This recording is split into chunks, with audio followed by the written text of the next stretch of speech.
Hi there, my name is Steve Gearhart and this is the Unagi Observer. Thank you so much for stopping by and watching this week.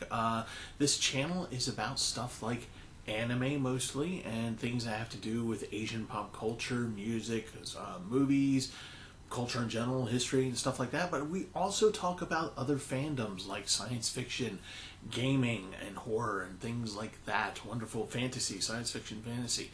So this week we are going to talk about two things.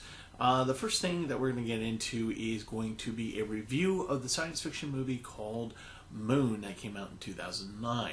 And then after that, stick around to the end of that because we're going to talk about an online convention that you need to go to. It's called On-Con3. But first, the review.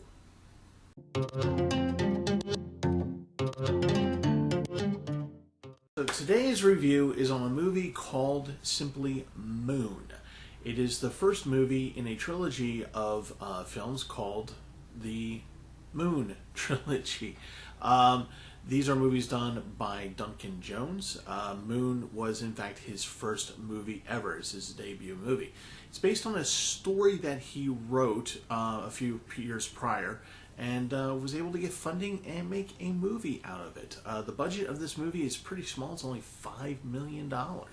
It made just a hair under $10 million, but the critics really loved this movie, and it was kind of a big deal on Netflix. The movie came out in 2009, and it had a very limited release run, and I think that if it had a little bit longer run, probably would have done a little bit better at the box office, but this is one of those movies where it is definitely not a Michael Bay shoot-'em-up Thanos Avengers kind of thing going on. So there's not a lot. If you're looking for lasers and things exploding and big high drama in the space fairways, this is not your movie.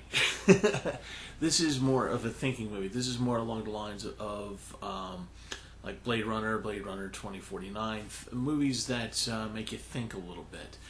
So the set is pretty Spartan.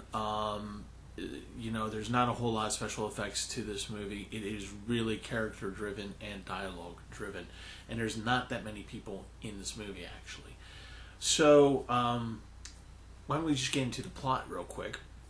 So basically, the world has an oil shortage crisis. Imagine that. But they discover a new source of energy, easy, cheap source of energy, easy to find, called helium-3. They just can't find it on planet Earth, but they can find it pretty much everywhere else. So they go to the moon. That's the movie. And they go to the moon, which has plenty of helium-3, and they set up a bunch of different plants, processing plants and things like that, to cultivate the helium-3. Put it into these little packages, put it into a pod that blasts away back to Earth and takes about 3 days to get back to Earth. And so then Earth has this constant supply of like very potent energy. Like one of these little tiny pods can like fuel a city for like weeks. So it kind of gives you an idea of how important this is.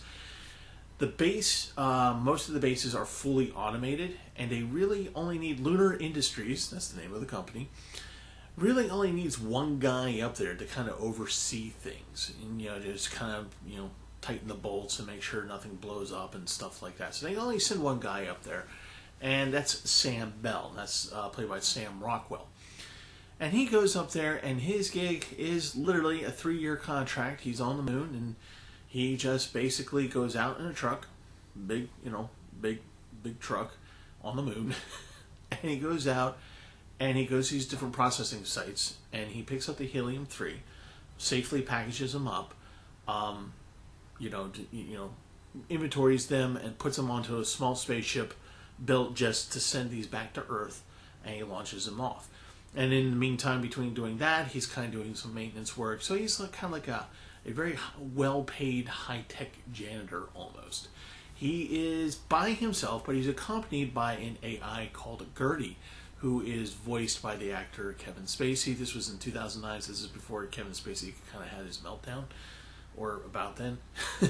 Anyway, so here he is. He's in his rig, and he's driving out there, and there's an accident.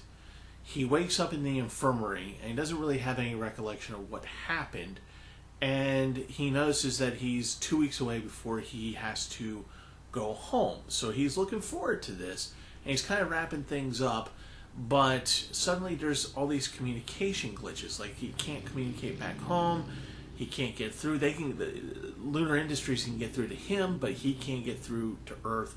He can't talk to his wife, who's pregnant with his daughter. And so he is kind of stressing out about this, but he can't wait to go home in 2 weeks. But this accident has kind of had some weird things going on about it. And one of the things that was weird is that the accident was caused because he saw another truck out on the moon that had been crashed, and he didn't really understand that. So he manufactures a event where it enables him to go back out and kind of take a look around at this crash site and see exactly what happened. So he goes out there, and as he's driving around and he's kind of looking at the crash of this other rig, he kind of goes, okay, well, I'm going to look in the cab and see what happened. I mean, I'm the only guy up here. There should be no one else. There might be a body in here. So someone's probably dead. Lunar Industries is going to want to know about it. So he goes into the cab, and he finds that there is someone in the cab, and he pulls them out, and as he gets them back into the base, he discovers that that's him. The guy in the cab, the crashed truck, is him. Looks like him, except beat up from the accident. And he has no idea what's going on. And then suddenly the guy wakes up, and he's as confused as well. He thought he was just in an accident, and he was alone on the moon as well. So these two guys, who are the same person, are looking at each other, and the rest of the movie is about them figuring out what the heck is going on, why they are looking at each other. They're trying to figure out, are they twins? Are they clones? Are they what? And how do they resolve this? And the rest of the movie is this great, just, one scene after another. Again, this isn't like a big fight, shoot 'em up, bang, bang kind of thing. These are things like, they're trying to work this through, and it's very emotional. I mean, how would you feel if you found yourself lying half dead in an accident, and you're going, I know I don't have a twin, so what is going on here? So that's the premise of the story. Now, there's obviously more to it. I don't want to give it away, and you should really watch it. It's very, very good. Now, like I said before, this is a very low-budget movie. It's only $5 million, so you're not getting a lot of special effects. But what you are getting is an excellent story, and it sets up the rest of the trilogy. Now, the rest of the trilogy, I'm only going to talk about a little bit about it. The next movie in the trilogy is called Mute, and I'm going to talk about that movie later on in the future, because that also is a pretty good one in the trilogy. The third one I have not seen yet. As a matter of fact, I'm not even sure that's finished. I have to look that up. Anyway, so the trilogy, the Moon trilogy, is basically 3 movies set in the same world as Moon, or same universe as Moon. I can tell you that the character, Sam Rockwell's character, Sam Bell, only appears a little bit in Mute, and as kind of a corollary to the story, main story of Mute. But there's certain connections to it. Now, should you watch this movie? Absolutely. It's on Netflix. You could probably rent it somewhere. You could probably see it for free, like on Tubi or something like that. So it's out there. If you can get past the fact that Kevin Spacey's doing the voice of Gertie, you don't have to look at him, you just hear his voice, that's all. Then you should be fine. But it is a really good movie. It's only 95 minutes long, so it's not like this long, drawn-out exposition of 2 guys who look the same talking to each other. There's more involved in that, and it kind of gets messed up towards the end. I'm just going to leave it at that. So that is my review. Yes, you should go out and watch this movie, and if you like this movie, I will talk about Mute at another time, but this might be an introduction to a really good trilogy for you. Alright, so enough with the review. We are going to talk about On-Con3.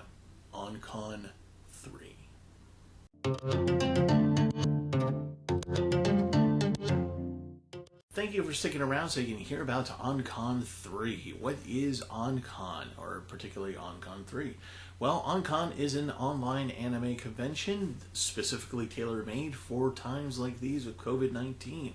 So, now that we're really close to it, it's going to be March 19th and 20th. It is free. I will have the link down below that you can sign up on Eventbrite for. You don't actually need to do that, but we would just like to get numbers and stats and stuff like that.